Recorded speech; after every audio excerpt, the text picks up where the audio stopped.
Hello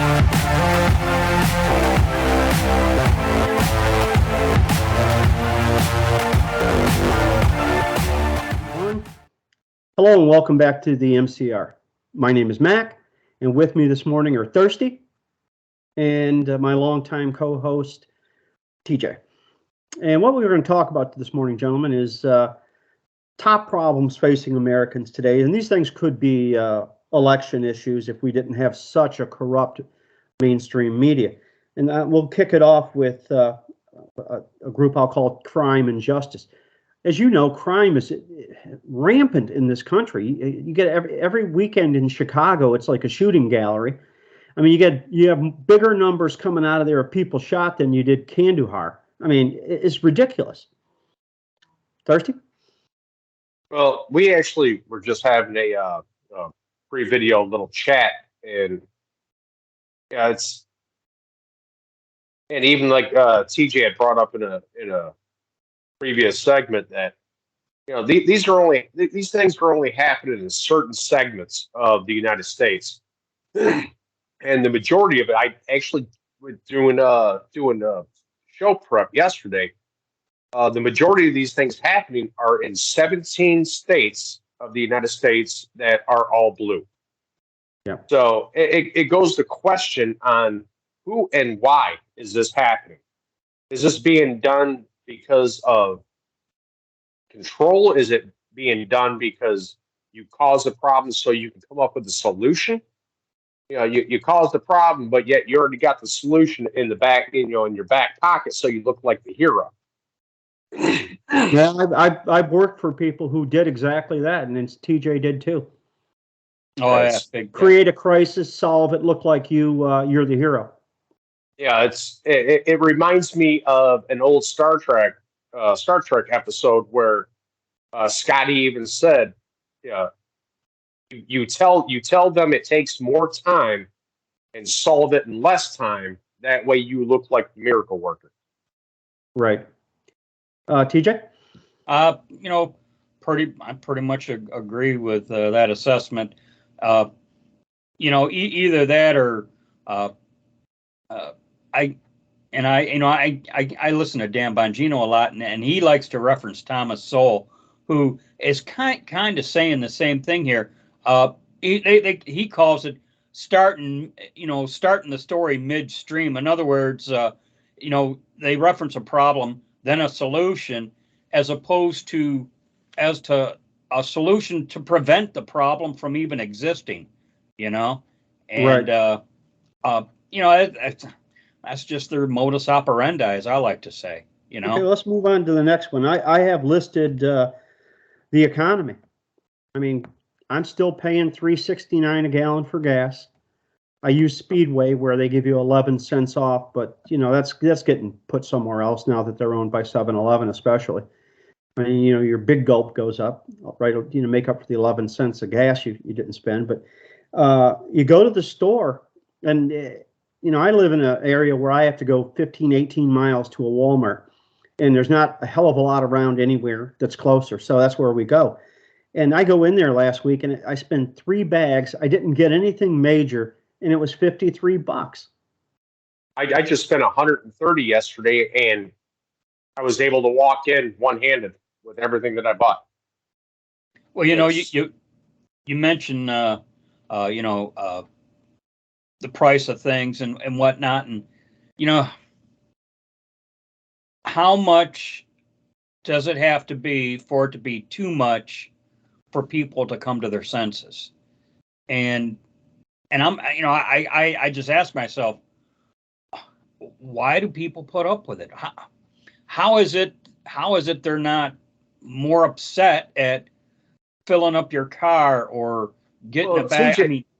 TJ, how much does it take for it to be too much? Well, TJ, the problem is when you're too stressed and concerned about surviving, you don't have the time or the energy to even fight the system. You're more worried about putting food on the table for your kids, or fixing the roof or replacing a window.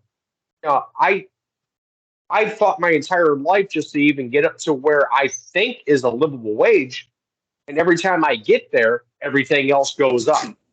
You know what? I know exactly what you're saying. It literally goes without fail. Every time I'm like, oh yeah, back when $10 an hour when my grandfather worked at GM, $10 an hour was fantastic money. But nowadays, $10 an hour is laughable. With today's economy, I literally this is one of the reasons why we do the Skype thing now, because I literally cannot drive out to the studio at Mac's house. I can't afford it. My gas is budgeted. That's how tight money is.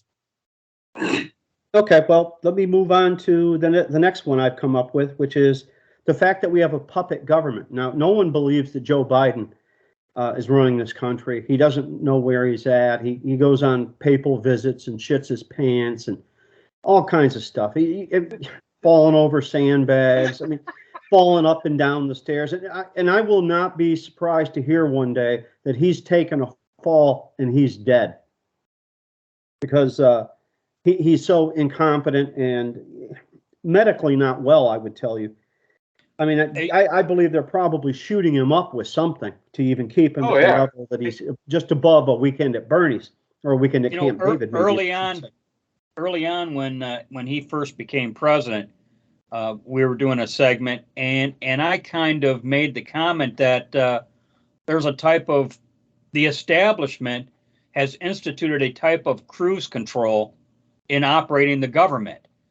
To the point of, and I'm going to say for the most part, the exception being a nuclear war maybe, but for the most part, you got the DC establishment operating the government on cruise control as if anyone could be president, and it's business as usual.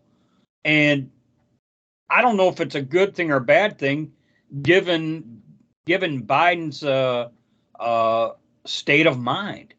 I mean, well, the fact that we have a fake president ought to be the concern of everyone. Exactly. I don't know if you guys had noticed in the speeches and whatnot, when Biden does seem lucid, his eyes are bugging out of his head. Like he like Max said, they're shooting him up with something. They got to be, because he actually seems like he's wired on something. So why are we puppeting a president when we can actually have somebody there and that can actually lead the government? Oh, hey, and Mac, you were mentioning stairs, and I don't know if you were referencing leading up to Air Force One or what. Yes, but, I was. Have you seen the news reports now where most of the time now he's using the back stairs into the jet, into Air Force One? It's a shorter case. Yeah. It's shorter. It's if he falls, less likely to be injured. And he's still tripped up toes. Yeah. So more and more now he's using the it basically lowers like a ramp, Right. And I guess they're just easier for him to navigate. But that's the news now. So move on to the next one, and we've only got a couple more. Climate radicals and their propaganda. As I said before about Ilhan Omar saying it's the hottest it's been in 120,000 years. Well, as always, they're moving the goalpost. Now they're measuring not air temperature, which is what what's the weather going to be today? So-and-so, that machine I have in my house that people say, oh, you should never have that. But anyway, I get the weather from it every day, and she tells me it's going to be 91 degrees. Well, that's air temperature. But now they're using ground temperature to make these claims that it's the hottest it's ever been, because years ago when the Kansas City Royals, they had AstroTurf. Now they have real grass, but they had AstroTurf. And on the field, they'd say the temperature was like 121.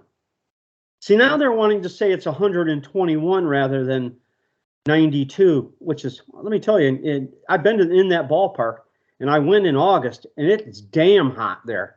I mean, it feels like it's taking your skin off. It's so hot. So that's their newest claim. We went from acid rain from an ice age to acid rain to global warming to climate change, which it of course does. This is not a new, who doesn't understand that the climate changes?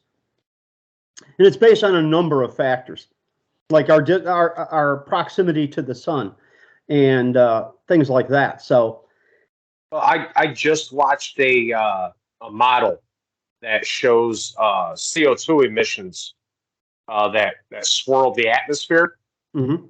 and it actually changes as we go through the seasons and our tilt to the sun.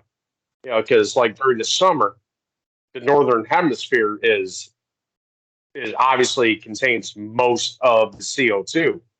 But once we tilt toward winter, everything starts to drift down toward the southern hemisphere, and the majority of these CO2 pockets are over China, India, you know, these third world countries that don't care about burning tires, and you know, can't blame us for climate change when the rest of the world ain't going to follow it. They don't care.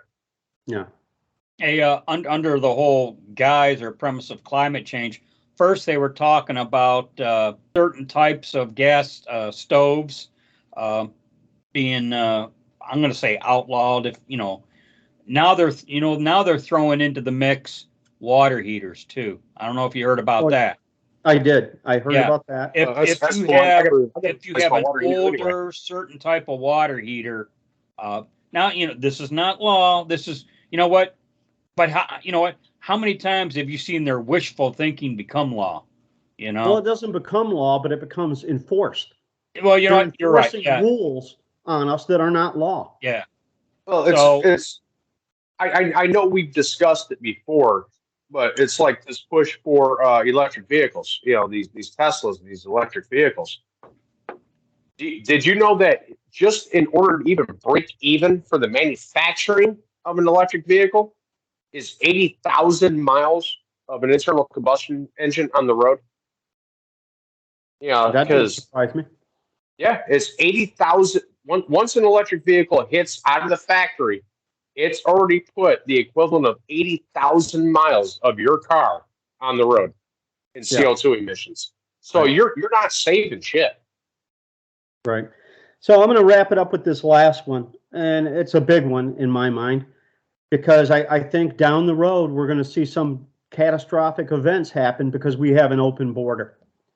Now, I have thought since way back about the year 2000 that this was being done to create more Democrat voters. You bring them in, you give them whatever they want, you tell them they can't be touched, you use them like slave labor, and then ipso facto they're a citizen. And now, you know, and I said it to you last week, Thirsty, when you rob Peter to pay Paul, you'll always have Paul's vote, and that's their MO.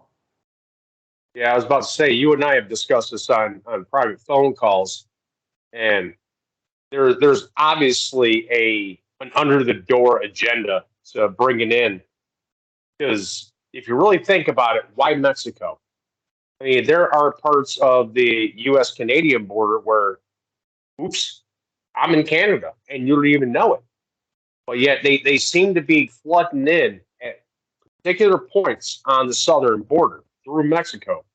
Why not flood them over through Alaska, bring them down through the tundra? Yeah, they could do that, but I don't know exactly why that's not happening. TJ, any closing thoughts? Well, you mentioned the border. I read a news article a few days back. State of Texas was erecting their version of the border wall, and the federal government was sending in federal agents to dismantle it. There you go. There you go. Texas was putting flotation devices in the Rio Grande to act as a barrier, and the federal government was saying you can't do that. I just Why would you not want to protect our borders? well, That's the question. Why would you not want to do that? it's just a crying shame that a federal agency would act contrary to the enforcement of a border state. It just talk about insanity. Well, there it is. You know. Because my thing is, if you don't want to enforce the borders, invade Mexico, take over Mexico, make it the United States. And why stop there? Go down to Central America, take them over. You know, if you're going to knock out the borders, why not just make all of Northern America America? You know, hell, this on Canada. Travel across the Ambassador Bridge over to Windsor and take over Canada. You know, there's borders for a reason. Well, they won't shoot back in most cases. We know that. Oh, you haven't seen the cartel down in Mexico. I know that. Well, they do. Yeah, they shoot back. Yeah. Hey, in fact, they shoot first. Yeah. All right. With that said, we're going to wrap this one up. We're went a little longer than I would have hoped, but as we always say, be safe, watch your six, and don't tread on me.